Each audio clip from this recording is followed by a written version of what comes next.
Shalom Bapak Ibu dan teman-teman semua. Apa kabarnya nih? Semoga Bapak Ibu dan teman-teman semua dalam kabar yang baik-baik aja ya. Teman-teman, rekan-rekan, kita tahu bahwa seminggu ini kita banyak mendapatkan masalah. Kita mungkin mendapatkan pergumulan yang begitu banyak, tapi nggak apa-apa. Kita semua berkumpul di sini untuk mengikuti doa bersama Universitas Kristen Maranatha. Mari kita mendoakan segala permasalahan kita, segala pergumulan kita. Kita doakan sama kita, teman kita, keluarga kita, bahkan bangsa dan negara kita. Mari kita menyanyi lagu Doa Kami.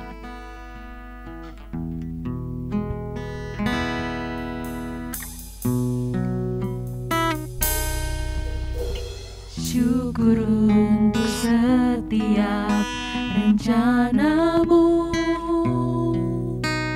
dan rancanganmu yang mulia. Dalam satu tubuh kami bersatu menjadi duta kerajaanmu.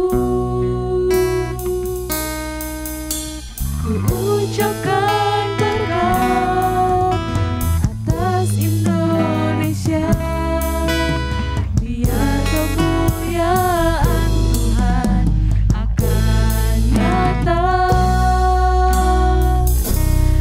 bagi bangsa ini. Kami berdiri dan membawa doa kami kepadamu. Sesuatu yang besar pasti terjadi dan mengubahkan negeri kami. Hanya namamu Tuhan ditinggikan atas seluruh bumi.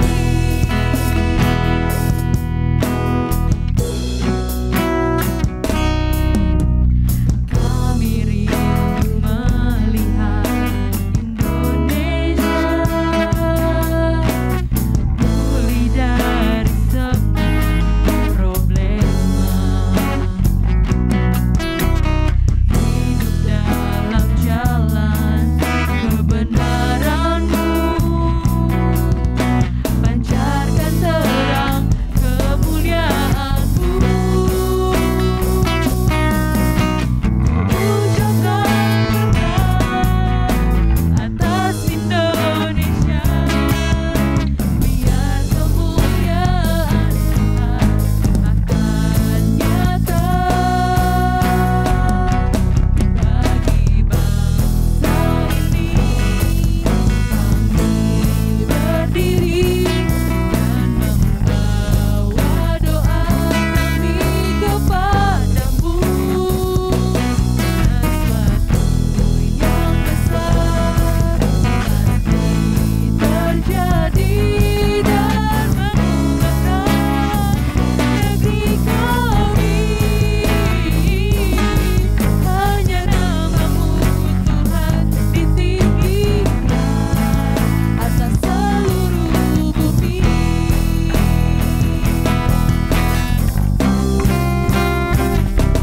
Bagi bangsa ini kami berdiri dan membawa doa kami kepadamu.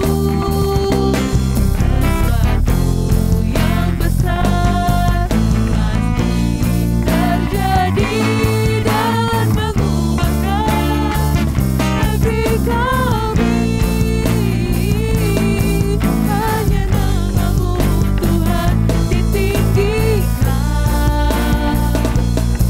Hanya namamu Tuhan ditinggikan. Hanya namamu Tuhan ditinggikan atas seluruh bumi.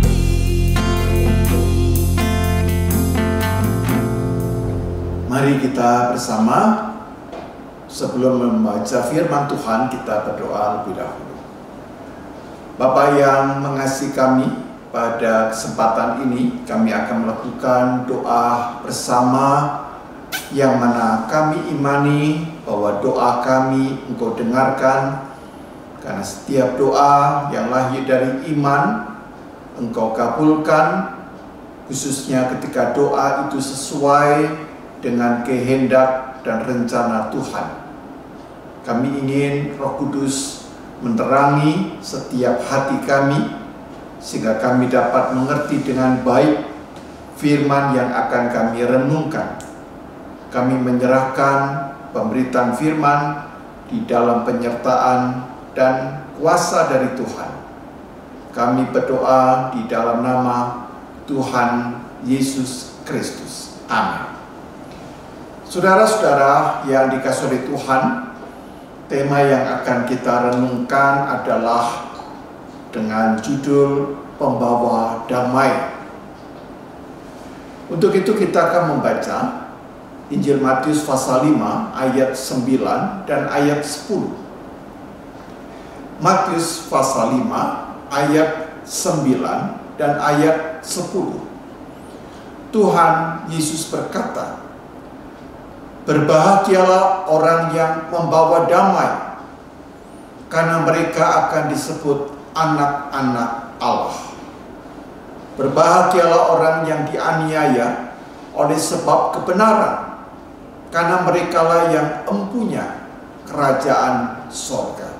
Demikian firman Tuhan bagi kita sekalian. Saudara-saudara yang dikasihi oleh Tuhan, tema yang akan kita renungkan adalah pembawa damai. Dan ini diambil dari perkataan Tuhan Yesus. Berbahagialah orang yang membawa damai, karena mereka akan disebut anak-anak Allah.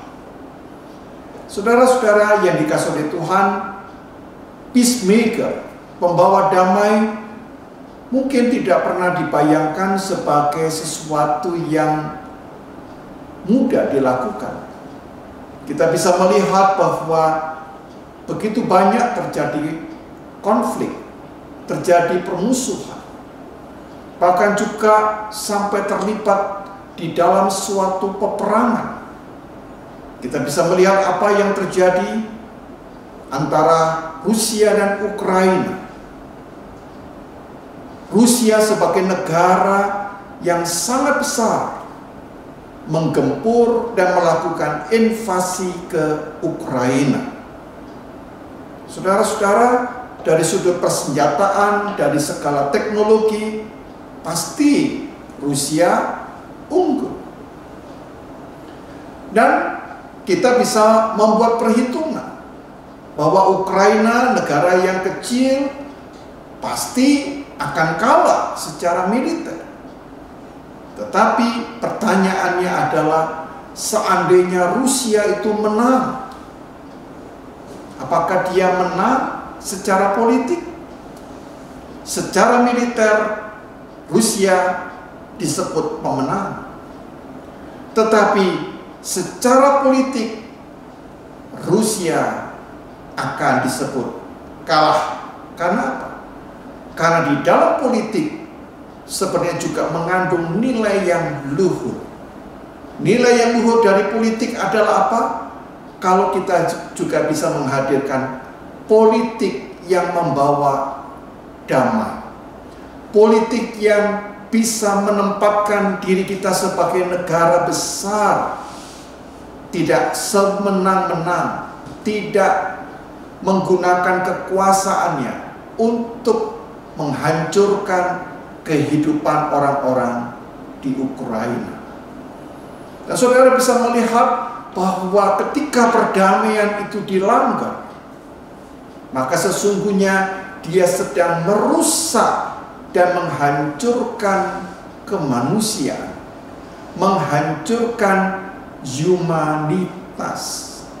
Oleh karena itu dapat dikatakan bahwa topik pembawa damai itu berkaitan dengan penghargaan, penghormatan akan martabat kemanusiaan. Orang yang tidak dapat hidup damai, dia mempunyai banyak musuh, dia mengalami begitu banyak konflik, dia mempunyai banyak lawan-lawan.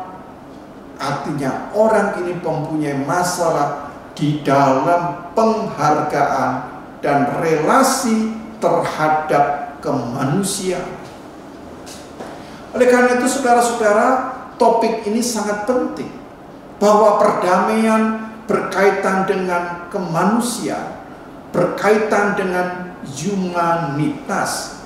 Peace berkaitan dengan humanity. Nah, saudara-saudara yang dikasihi oleh Tuhan, mengapa orang-orang itu sangat sulit untuk hidup berdamai dengan orang lain? Mari kita mencoba merenungkan kenapa kita bisa bermusuhan dengan orang lain. Dan salah satu sebabnya bahwa kita bermusuhan dengan orang lain adalah kita tidak mau kalah. Kita ingin menunjukkan keunggulan kita. Kita ingin menunjukkan superioritas kita. Dan karena itu kita seperti Rusia menunjukkan keunggulannya dengan persenjataan yang ada. Atau yang kedua saudara-saudara, orang yang merasa dirinya itu ingin unggul sebenarnya adalah karena di dalam dirinya dia merasa kurang. Dia merasa ada sesuatu yang belum lengkap. Mungkin saya sebut itu adalah perasaan inferior. Jadi hati-hati ketika kita mempunyai perasaan inferior. Ketika kita orang-orang yang minder, orang-orang yang rendah diri, itu bisa kita tunjukkan sebaliknya. Kita merasa diri kita orang yang hebat. Dan karena itu orang-orang seperti ini dia butuh pengakuan. Saudara-saudara, yang kedua, di dalam konteks kemanusiaan dan perdamaian, itu harusnya disuarakan oleh setiap agama. Agama yang benar akan menyuarakan kemanusiaan dan perdamaian. Karena di dalam kemanusiaan dan perdamaian sesungguhnya berakar pada kata keadilan. Tetapi saudara bisa melihat, saya membaca begitu banyak komen-komen dari sesama kita orang-orang Indonesia. Dan mereka menunjukkan pembelaannya kepada Rusia. Tetapi apakah dalam pembelaannya kepada Rusia mereka peduli dengan tragedi kemanusiaan, di mana ada banyak anak-anak yang tidak berdosa, perempuan-perempuan yang lemah, rakyat sipil yang menjadi korban di dalam invasi Rusia kepada Ukraina. Nah, saudara-saudara, ketika kita sebagai orang-orang beragama menyuarakan permusuhan, kebencian, rasisme, kebetulan presidennya orang Yahudi, maka kita mengatakan supaya dihabiskan, dibunuh saja semua orang karena ada banyak orang Yahudi. Maka sesungguhnya saat kita berkata seperti itu, struktur keagamaan kita pun runtuh. Apanya yang menarik? Ketika keagamaan itu menyuarakan suara kebencian, seharusnya setiap orang beragama yang takut akan Tuhan mengecam segala bentuk kekerasan, apapun, siapapun, bentuknya apapun. Kita menyatakan menolak segala bentuk kekerasan, apalagi kekerasan yang dinyatakan dengan kekuatan militer yang membinasakan. Saudara-saudara, disitulah kita sebagai orang percaya dipanggil, diuji. Kita akan bisa melihat siapakah diri kita ketika kita di dalam doa-doa kita menyerukan peperangan, permusuhan, konflik, pembinasaan kepada banyak orang. Ataukah kita sebagai orang yang mengasihi Tuhan akan menyuarakan pembela kepada kemanusiaan, kepada perdamaian, dan di situ ada nilai keadilan. Dan nilai keadilan yang paling dasar adalah apa? Kasih. Oleh karena itu Yesus berkata, Berbahagialah orang yang dianiaya oleh sebab kebenaran. Bukan orang yang berbahagia, orang yang menganiaya. Tidak. Orang yang berbahagia adalah orang yang dianiaya oleh sebab kebenaran. Karena merekalah yang empunya kerajaan sorga. Oleh karena itu saudara-saudara, mari kita sebagai orang yang beragama, orang yang mengasihi Tuhan, tunjukkan bahwa komen-komen kita, kata-kata kita, ucapan-ucapan kita, doa-doa kita dinyatakan dengan pembelaan terhadap kemanusiaan, terhadap humanitas. Kita saat menyatakan pembelaan kepada kemanusiaan, disitulah kita menghadirkan diri sebagai orang-orang yang membawa damai. Saudara, saya perhatikan salah satu tokoh yang terus-menerus menaikkan doa untuk perdamaian bagi Rusia dan Ukraina adalah siapa? Saya sangat selalu di dalam konteks ini adalah Bapak Paus. Saya belum lihat tokoh-tokoh agama lain menyatakan doa untuk perdamaian. Saya belum lihat. Bahkan saya khawatir juga di gereja tidak mendoakan. Gereja hanya mendoakan untuk rezeki jemaat, untuk kesehatan jemaat. Maka jika demikian, iman kita belum respon terhadap kemanusiaan itu secara utuh. Saudara-saudara, iman kita bermakna ketika kita menjadi pembawa damai yang menghadirkan pembelaan kepada humanitas atau kemanusiaan, karena di dalam hati kita mengandung sikap membela keadilan yang lahir dari kasih Allah di dalam diri kita. Maukah kita hadir sebagai pembawa damai? Amin. Menaklukkan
Saudara-saudara, mari kita bersama menaikkan doa syafaat. Mari kita doakan supaya invasi Rusia di Ukraina segera berakhir. Kita doakan juga untuk korban-korban rakyat yang tidak berdosa. Orang-orang yang ada di pasien, menjadi pasien rumah sakit kena bom. Orang-orang yang belanja di mall di bom. Saudara, ini adalah tragedi kemanusiaan. Kita juga doakan kekerasan dalam banyak bentuk di dalam kehidupan kita sehari. Orang-orang yang tidak tahan menghadapi penderitaan lalu dia melakukan kekerasan. Mari kita bersama berdoa. Mari kita nyatakan kerinduan, harapan kita kepada Tuhan. Bapa yang Maha Baik, Engkaulah pemilik kehidupan ini, dan Engkau di dalam Kristus menghadirkan pendamaian. Dan untuk pendamaian itu Engkau bersedia menjadi pribadi yang menyerahkan nyawa. Engkau bersedia mengorbankan diri agar kami hidup dalam keselamatan. Oleh karena itu Tuhan, biarkanlah Engkau membuka hati banyak orang, para pemimpin agama-agama, pemimpin dari berbagai negara, khususnya Rusia, Ukraina, dan negara-negara yang terlibat di dalam percaturan masalah yang saat ini sedang terjadi dengan perang yang melibatkan dan mendorong negara-negara mulai berpikir untuk ambil bagian. Tuhan, nyatakan belas kasihan Tuhan. Hadirkan pendamaian yang lahir karena cinta kasih dan keadilan. Bapa yang Maha Baik, kami doakan bagi para korban yang mengalami sengsara, baik cacat maupun kematian. Tuhan, jangan Kau tinggalkan setiap mereka di dalam penderitaannya. Kami juga doakan Tuhan, kekerasan yang terjadi di sekeliling kami, orang-orang yang mata gelap dan menganiaya, orang-orang yang mereka benci dengan cara yang begitu kejam. Tuhan, lembutkan setiap kami supaya kami hidup di dalam kelembutan kasih Allah. Berikan kepada kami kekayaan pengampunan. Mampukanlah kami untuk menyatakan kemurahan hati Allah. Kalau tidak ya Tuhan, maka kami akan terjebak di dalam konflik yang semakin luas, peperangan, pembantaian, dan kalau itu terjadi sangat sulit bagi kami untuk dipulihkan kembali. Tuhan, selamatkanlah umat-Mu ya Tuhan, baik yang menimpa saudara-saudara kami di Ukraina, dan juga banyak orang di berbagai negara termasuk negara kami, penindasan kepada kaum minoritas. Tuhan, ubahlah perspektif kami supaya kami boleh melihat cinta kasih yang lahir dari Tuhan akan membuat kami terbuka mata kami untuk tidak menggunakan kekuasaan superioritas untuk menindas yang lemah. Semakin kami memperlihatkan penindasan kepada yang lemah adalah bukti bahwa kami mempunyai kondisi rohani yang inferior. Tuhan, berkati dan lindungi pula UK Maranatha. Tuhan memakai Universitas Kristen Maranatha sebagai media yang menghadirkan nilai-nilai cinta kasih Kristus. Biarkanlah kami tidak pernah malu mengakui Kristus sebagai Tuhan, sebagai Juru Selamat, baik ketika kami mengajar maupun ketika kami harus bersaksi di tengah-tengah sesama kami yang berbeda agama. Tapi ajarilah kepada kami kata-kata yang bijaksana, kata-kata yang lembut, kata-kata yang lahir dari kasih. Kami serahkan Bapa kehidupan kami selanjutnya di dalam kemurahan Tuhan. Kami berdoa di dalam nama Tuhan Yesus Kristus. Amin.